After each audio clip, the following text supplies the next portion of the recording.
Well, so, next generation science standards. What is the problem with these? I ask people sometimes, are these a pure scientific approach, or is this a highly politicized and ideologized approach to science education? For generations, America's public schools have indoctrinated our children with the dogma of Darwinism.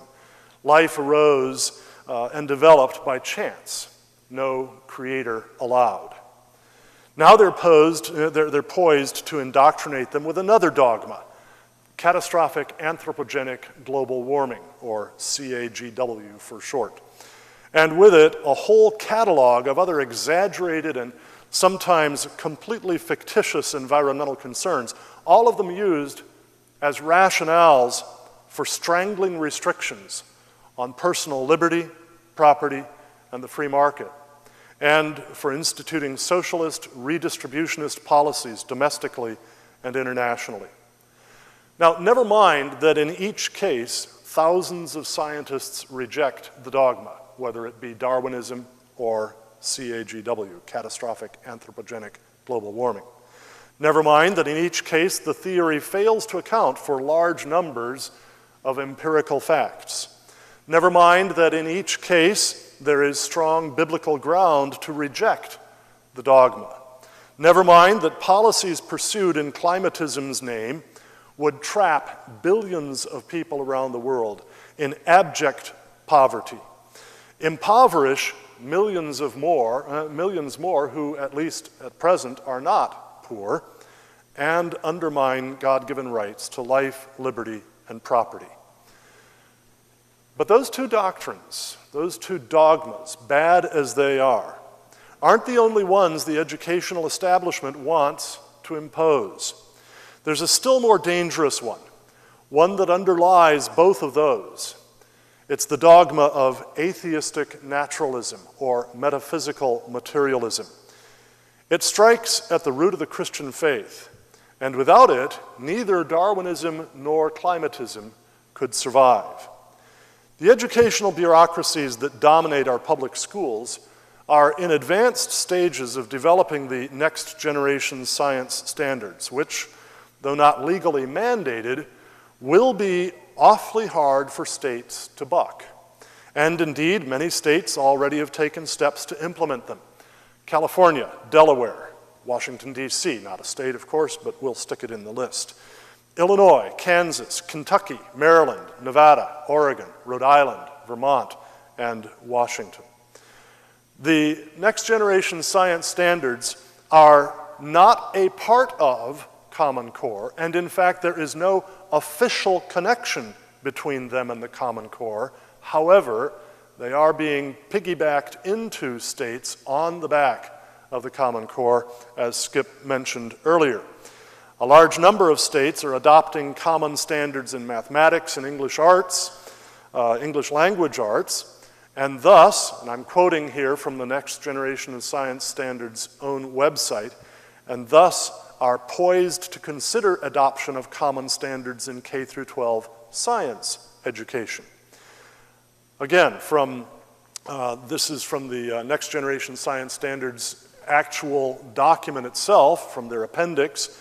They say the NGSS are aligned with the CCSS, the Common Core, to ensure a symbiotic pace of learning in all content areas. So these people have a comprehensive understanding of what education is all about. We have to give them credit for that. And they recognize that the worldview behind what they're talking about is going to permeate the understanding of every different academic discipline.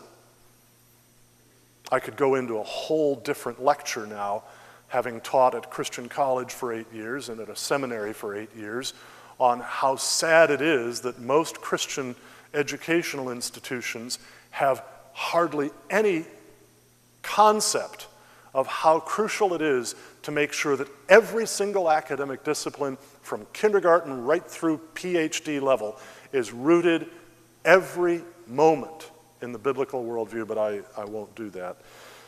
That's not what I was asked to talk about tonight.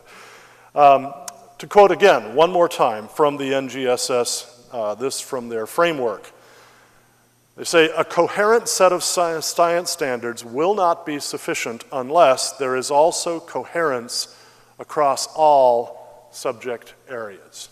So it's very, very clear that the NGSS's authors and promoters have had the intention of piggybacking this onto Common Core and seeing it as a part of the entire curriculum wedded together under a particular worldview. Now, there is an organization that I highly recommend to you that I think is the leading critic of the next generation science standards, and that is Citizens for Objective Public Education, COPE. Online, it's copeinc.org, copeinc.org. They have put together a lot of excellent critiques, far more detailed than time permits me to go into tonight, but they are available on their website, including letters to Achieve Incorporated, which was the source of the NGSS, as well as legal documents, because they are in the process of suing in various different jurisdictions on the grounds, as I will explain briefly later on, that the NGSS violate the constitutional requirement of religious neutrality in public school education. Cope points out, I think very well in 8 very concise statements, certain important problems with the NGSS. Let me just give you those the way Cope puts them. First of all, the NGSS conceals its use of methodological naturalism. Now, I'll comment quickly on that. Conceals its use. Not terribly thoroughly. Anyone who is familiar with the distinction between methodological naturalism and methodological supernaturalism will recognize instantly when reading the NGSS that the NGSS is methodologically naturalistic. That is, that we must do our science on the assumption that there is no intelligent mind that designed or in any way interferes with, controls the working of the world around us. That's the fundamental notion of methodological naturalism. We must do our science, or we must do our history, or our anthropology, or our economics, or our psychology, or our biblical scholarship, or anything else on the assumption that even if there is a God out there somewhere, he doesn't interfere with this life. He doesn't interfere with this world. That's methodological naturalism. It is inherent throughout the NGSS. Second, the NGSS does not distinguish operational from historical science. Operational science is the sort of thing that gives us, computers and working pencils or anything else, any kind of technology. Operational science is the process by which we learn to manipulate the world around us. Historical science is the science by which we try to come up with an explanation of how things got to be the way they are. Now, historical science, of course, by the very fact that it is about history, is unrepeatable. You cannot repeat things that happened in the past. Now, you can have new occurrences of what appear to be the same kinds of things, but it's not the same thing that happened in the past. History does not, in fact, repeat itself.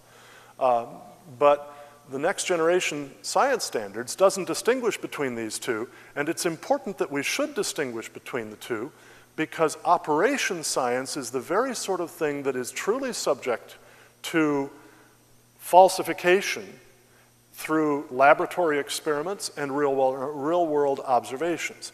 Historical science is not, and it involves putting an interpretation upon phenomena out there that is not necessarily the only interpretation that really fits.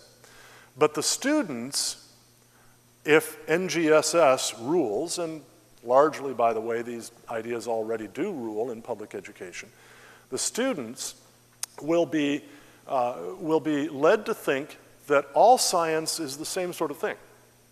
And so, yeah, if we're able to put a man on the moon, surely we have just as much confidence about the explanation of the fossil record or the idea that the Big Bang started everything and the world around us got to be the way it is by blind chance over time. That's not the case, however.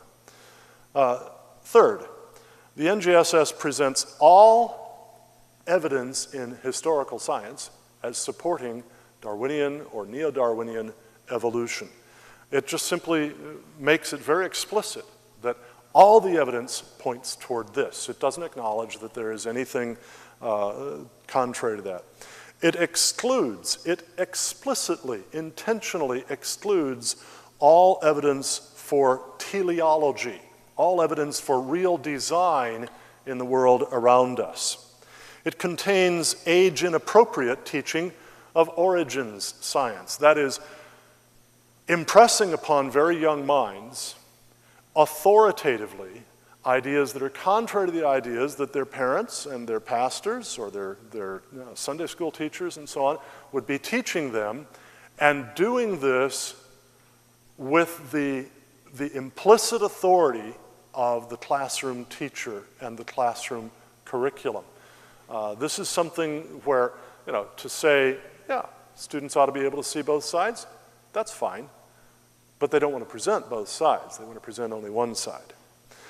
It also shows political bias, particularly in terms of environmentalism. I'll get into that a bit more later. And it reflects a consensus of an elite few in the sciences. I'll talk momentarily about where the NGSS came from and what elite few are behind it. And finally, it ignores First Amendment religious neutrality. And again, we'll be looking at that further. First off, the standards explicitly endorse a naturalistic worldview. The NGSS's flagship product, a framework for K through 12 science education, published by the National Research Council of the National Academies of Science, boy, that sure sounds impressive, doesn't it? States it not as one worldview option among many, but as simple fact that not God, but, quote, evolution explains both the similarities of genetic material across all species and the multitude of species existing in diverse conditions on Earth, unquote. These are related to the national science education standards, all produced by the National Academies of Science. National Academies of Science.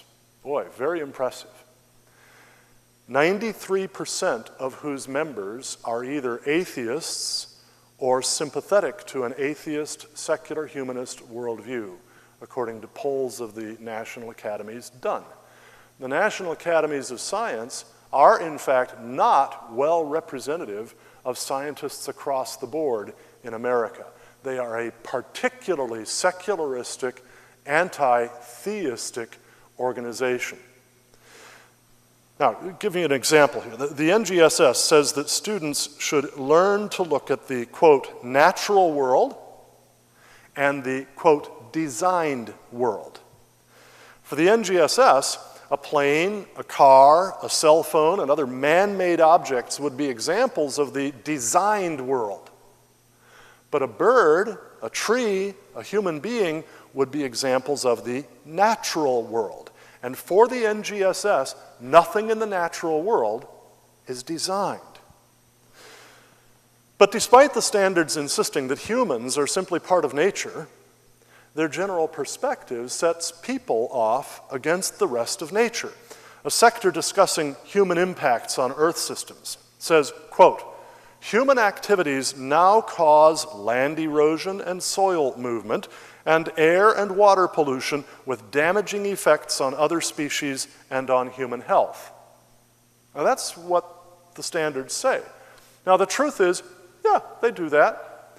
They also now cause land preservation and soil improvement. And they cause air and water purification and improvement with helpful effects on other species and on human health.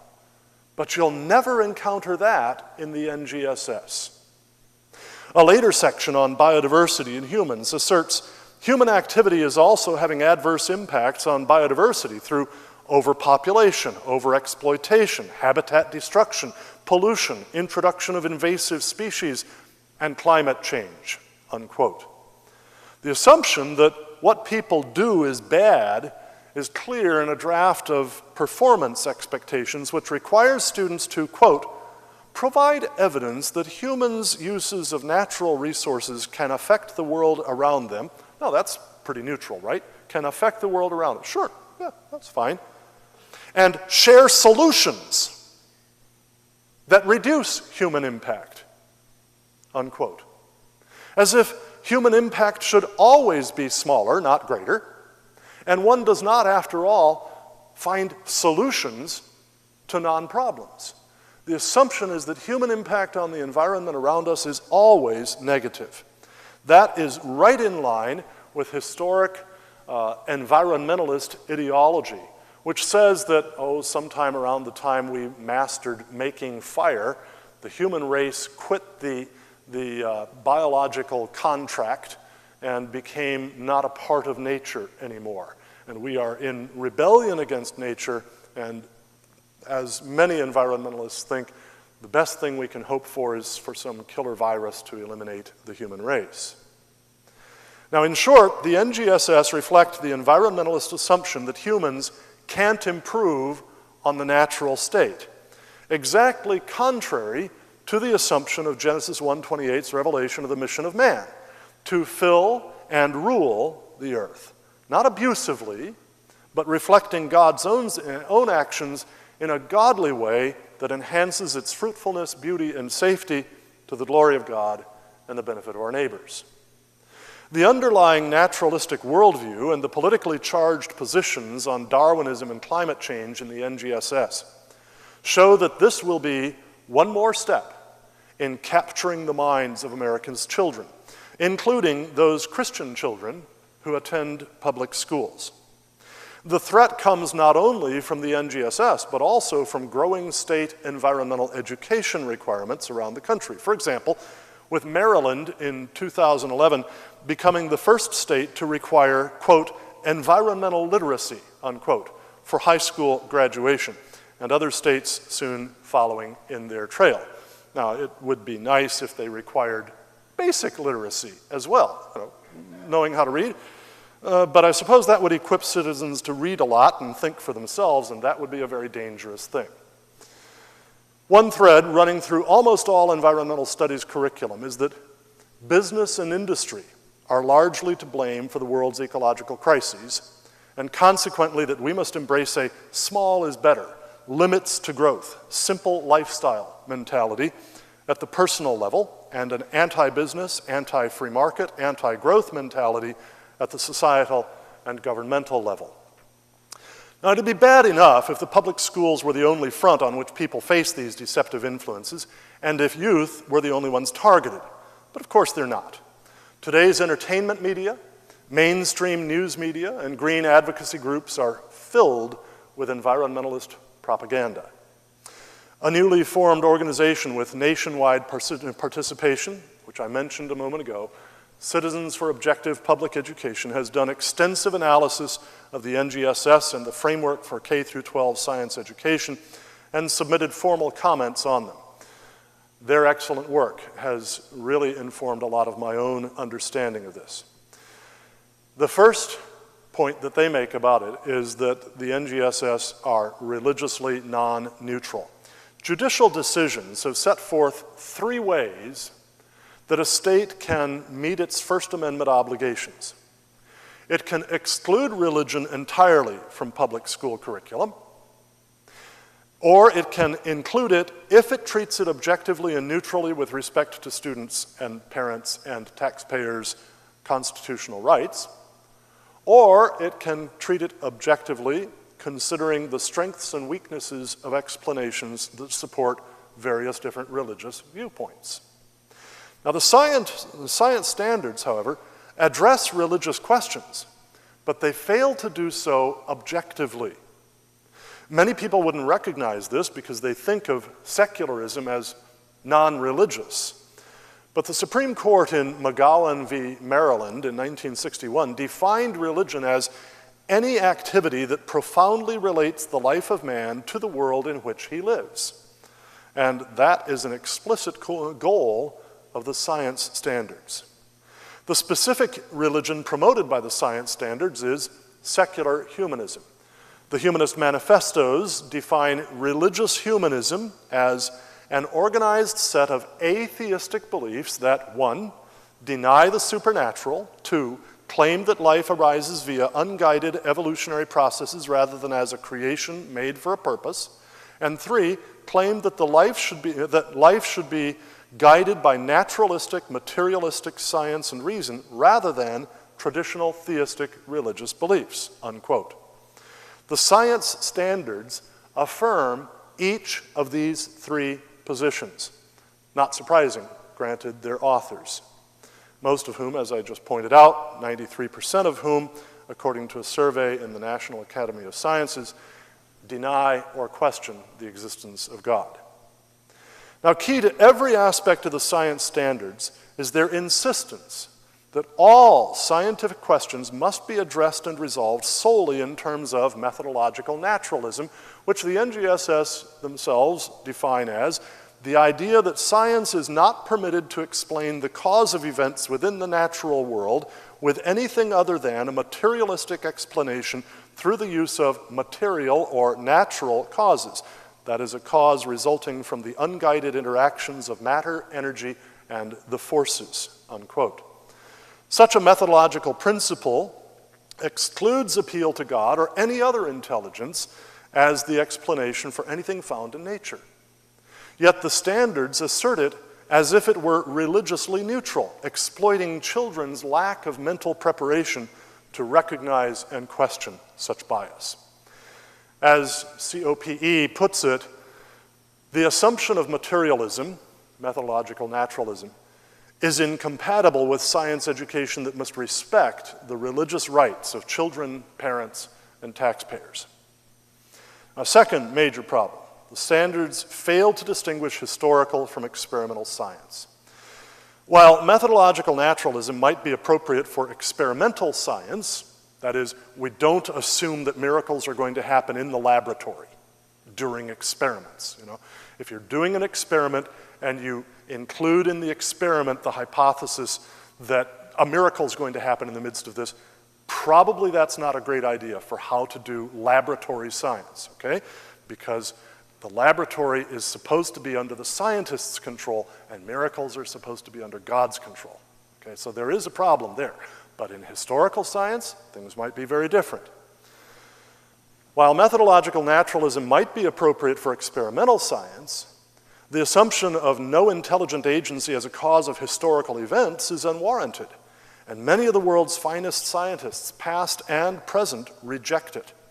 Nonetheless, the standards present unguided macroevolution as the sole explanation of all past cosmic, geologic, and biological events, never offering students an alternative, thus again foisting an atheistic religious worldview on them. While they require presenting to students through the 12 years of science curriculum many purported evidences for naturalistic macroevolution, the standards, in contradiction of the constitutional requirement of objectivity in handling alternative religious views, fail to mention any of the evidences of purposive design in the universe, such as that the discrete values of the material and energetic forces of the universe appear to be fine-tuned to permit life, even slight alterations to many of them entailing the impossibility of life, or the information content of the genetic code, or the incapacity of natural causes to explain the sequencing of the 4 bases in DNA, which provides the intangible information content without which life would be impossible. This recognition caused the renowned scientist Jacques Monod to describe this as, quote, the ultimate mystery of life, or the absence of materialistic explanations for the origin of life, or the incapacity of materialistic processes to explain major increases in biocomplexity, which require numerous additions to the information content of DNA before selectable function can arise. thereby casting doubt on the plausibility of stochastic, that is, non-deterministic processes to explain all of those increases. Indeed, according to the methodological naturalistic notion, the second law of thermodynamics, which requires that all natural systems tend from complexity to simplicity, would require that the genetic code would be losing information all the time, not gaining information. There's a wonderful book that came out about that called Genetic Entropy by John Sandford at Cornell University, a very fine geneticist. You might want to read that. Well, there are other issues there as well, but let me move on. The standards also fail to distinguish for students the various definitions of evolution, leading them to assume that the world always denotes the same thing, or the word always denotes the same thing. Yet the most basic definition of evolution as change over time is frankly uncontroversial, while there is great controversy over macroevolution in distinction from microevolution. The standards allow students to be deceived into thinking that if microevolution occurs, macroevolution must as well. Indeed, that macroevolution is nothing more than prolonged and sequential microevolution, when instead the two are not only quantitatively but also qualitatively different. Although the standards speak of respecting equity and diversity along other lines, they never consider respecting equity and diversity along religious lines, thus prejudicially excluding religion from the requirement of objective, impartial treatment. This is unsurprising, since the standards were written largely by members of the NAS, 93% of whom are either atheists, that's about 72%, or agnostics, 21%. Indeed, one of the major contributors to the framework, Eugenie Scott, who is the CEO of the National Center for Science Education, is a signatory to Humanist Manifesto 3 and has been listed among the top 50 atheists in the country. While coherence and progression, which are important aspects of the NGSS, are often valid curricular strengths, when they are put in service of a particular religious worldview, as in the science standards, they become tools of indoctrination and proselytization. The science standards provide that students be fed one piece of the atheistic worldview at a time, step by step, bite by bite, through all grades, from kindergarten right through high school, until by the time they graduate from high school, they've imbibed it all and they never knew they were doing it. COPE recommends at least that subjects that deal with religious issues be taken out of the coherence and progressions and treated separately in upper grade classes, if they're covered at all, where the curriculum has been carefully designed to present the subject matter objectively to a mature and knowledgeable audience so that the effect of the curriculum is religiously neutral. Now, there are other evils in the science standards, but I will conclude with one that ought to be condemned by every scientist, no matter what his religious persuasion. The standards frequently present science as, quote, an enterprise promoted by consensus, unquote. On the contrary, consensus is not a scientific, but a political value, as should be clear to anyone familiar with the history of science, which chronicles scores or even hundreds of great reversals of once reigning paradigms, as documented, for example, in Thomas Kuhn's book, The Structure of Scientific Revolutions. Science does not seek to attain truth by popular or expert vote, but by logical reasoning from premises provided by observations of the surrounding world. And I will add, at this point, that in fact we can't even understand any of those observations of the surrounding world if we do not presuppose propositional revelation from the God who designed and providentially controls the surrounding world. That is, science is impossible apart from the Christian worldview. As many historians and philosophers of science have pointed out, even people with as widely different thought as, for example, Alfred North Whitehead, the process theologian at the start of the 20th century, to Pierre Duhem, the French chemist and physicist who was also a philosopher of science in the early 20th century, to Loren Eiseley, the rabidly Darwinian evolutionist, author of many popularizing books about science in the mid to early late 20th century, to Nancy Pearcey and Charles Thaxton in their book, The Soul of Science, or to J.P. Moreland in his book, Christianity and the Nature of Science, a philosophical investigation, to the historian Rodney Stark in his books, The Triumph of Reason and the Victory of Christianity. They will point out, all of them, unanimously, science arose in history only once and in only one place. That is, science as a systematic, programmatic way of understanding and manipulating the world around us. Not in terms of a brilliant insight every once in a while, an isolated brilliant insight, but a systematic, programmatic way of understanding and manipulating the world. Science arose only once in history and in only one place, medieval Europe, dominated by the worldview that says that a rational person designed a rational universe to be comprehended by rational creatures who share his intellectual nature, otherwise they wouldn't be able to understand the world. When you rid yourself of that worldview, you have cut the whole foundation out from under the doing of science. We've been accustomed for a long time in the United States to talking about how our society is living off of the moral capital of earlier generations because we've abandoned the teaching of moral absolutes, yet people out of force of habit have continued to live that way. And we have been warning for a couple of generations, the longer we go that way, the more we'll forget those habits, and pretty soon we'll be acting in ways that our grandparents would have been shocked. Well, our grandparents are shocked about the constant immorality of common action around us today. Well, the same is true about science.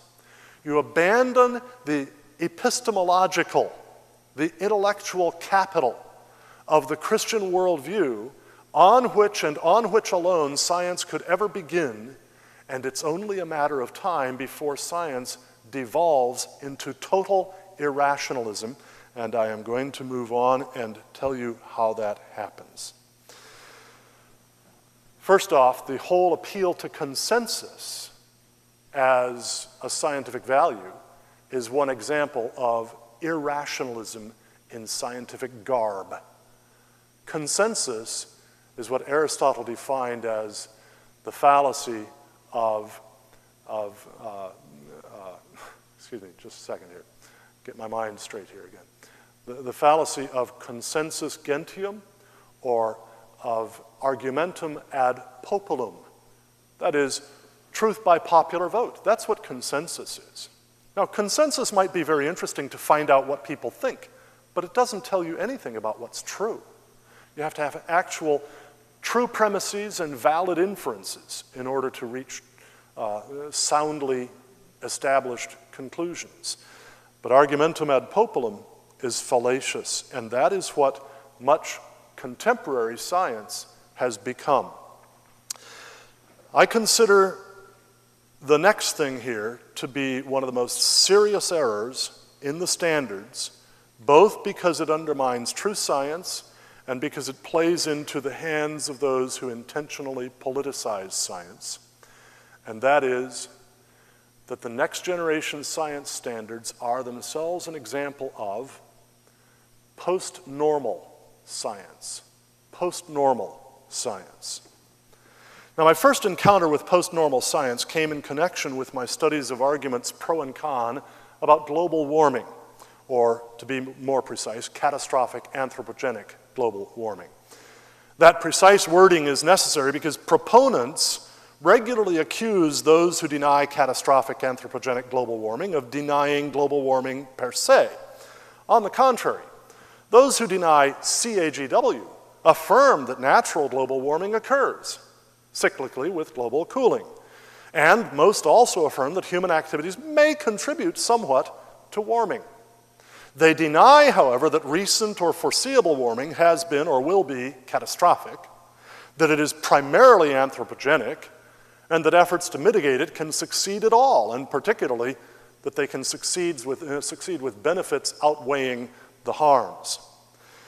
Post-normal science is essentially postmodern deconstruction, a literary theory developed in the humanities that holds that language doesn't convey meaning or truth, but only projects power, which, by the way, is self-refuting, because if it's meaningful and true, then it denies itself as meaningless and untrue and merely projecting power, which means there's no reason to believe it.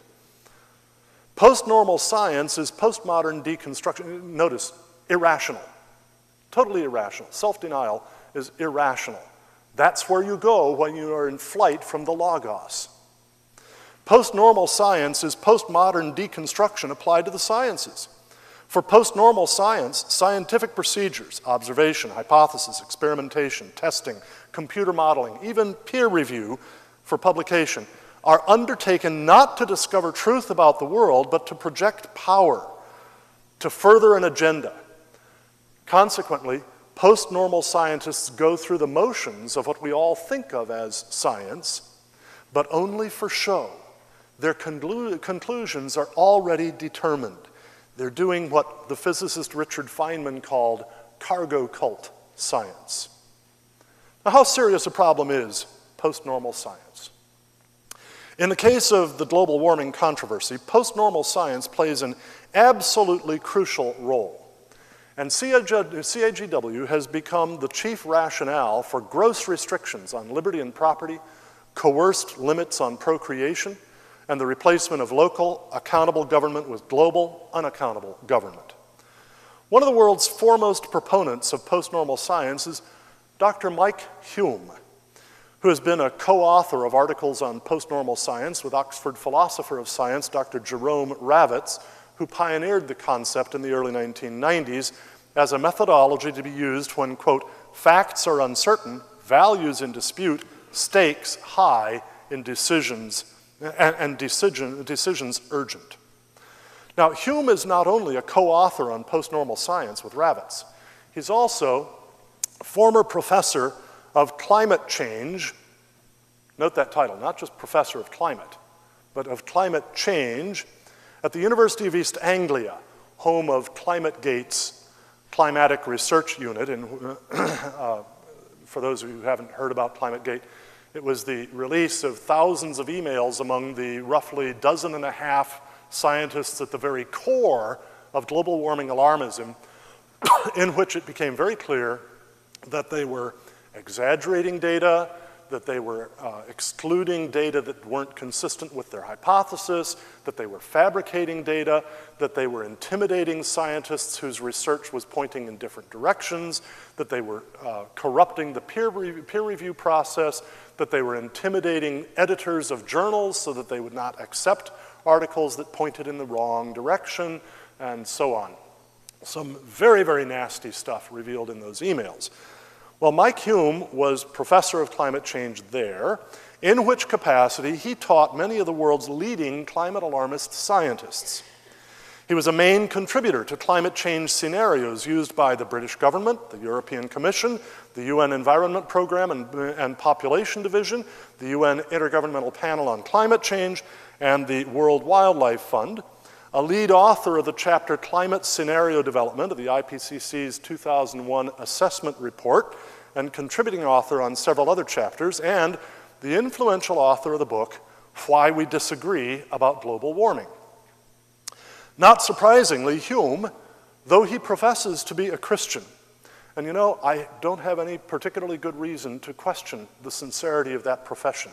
It is so common for Christian scholars to have genuine faith in Jesus Christ, but never to have learned to integrate a biblical worldview with their academic disciplines. Though he professes to be a Christian, Hume is also a socialist. I'm not sure quite whether it's fair for me to say though.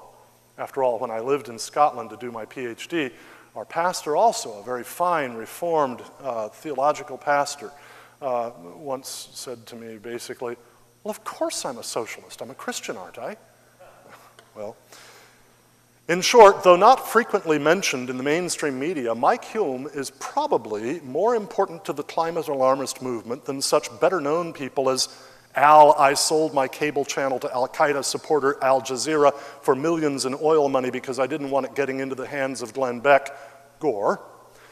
James put fossil fuel company executives on trial for crimes against humanity and nature, Hansen. And Michael Hockey Stick Mann. Much as we might disagree with Hume's views on CAGW and reject his post-normal science, though, we should be thankful for his candor. For here are some things he wrote in that book. Quote, disputes in post-normal science focus on the process of science, who gets funded, who evaluates quality, who has the ear of policy. The Intergovernmental Panel, this is still quoting him, the Intergovernmental Panel on Climate Change is a classic example of a post-normal scientific activity. Quote, within a capitalist world order, climate change is actually a convenient phenomenon to come along. Quote, self-evidently dangerous climate change will not emerge from a normal scientific process of truth-seeking. Scientists and politicians must trade truth for influence. Quote, the function of climate change really is not about stopping climate chaos. Instead, we need to see how we can use the idea of climate change to rethink how we take forward our political, social, economic, and personal projects over the decades to come. Do you see how this comes so much to science is now not about discovering truth, but about projecting power? Quote again, the idea of climate change should be seen as an intellectual resource around which our collective and personal identities and projects can form and take shape. We need to ask not what we can do for climate change, but what climate change can do for us. Because the idea of climate change is so plastic, it can be deployed across many of our human projects and can serve many of our psychological, ethical, and spiritual needs. Climate change, last quote, climate change has become the mother of all issues, the key narrative within which all environmental politics, from global to local, is now framed. Rather than asking, how do we solve climate change, we need to turn the question around and ask, how does the idea of climate change alter the way we arrive at and achieve our personal aspirations? That, my friends, is post-normal science. And it is first and foremost the attempt to project power by claiming consensus among scientists. Never mind that consensus is not a scientific value. Never mind that such consensus as there is on CAGW is not spontaneous, but was carefully manufactured by the UN Intergovernmental Panel on Climate Change. Never mind that a manufactured consensus is, as Georgia Tech professor of climatology Dr. Judith Curry, herself a past contributing author to the IPCC, the bane of real science. It minimizes uncertainty, enforces bias in selection of so-called experts, privileged to define it, and so in the long term, ironically and rightly, undermines credibility. The global warming juggernaut is post-normal science on the march, and our public schools are already indoctrinating children with the belief that consensus is a scientific value, and the NGSS will do exactly that, but systematically, programmatically, comprehensively, through the entire curriculum K through 12. They are ensuring that our students will not have the proper scientific mindset to challenge post-normal science. Now, what can you do to protect American students from the next generation science standards? First, you can urge your own state not to adopt the NGSS. You can describe to state Board of Education members the indoctrination in materialism and atheism. Document the bias in environmentalism. Use use the evaluations of the NGSS done by the Fordham Institute. You'll find links to those at copeinc.org. The Fordham Institute is hardly a rabid right-wing evangelical, knuckles on the ground organization. The Fordham Institute did a devastating critique of the NGSS. You can use material from Cope Inc.'s website. You can enlist support from anti-Common Core groups because the people involved in those groups recognize the problems involved here. And you can point out the constitutional challenge that Cope Inc. is bringing with its lawsuits in a number of different states. And finally, I would ask that you support the Cornwall Alliance in our efforts to educate the public, not just about the NGSS, but about so many other matters as well. You can do that by coming to our Cornwall page on Facebook, coming to our website, various other ways, getting our materials, sharing them with your neighbors, with your fellow church members, using them in Christian schools as well as in public schools, and so on.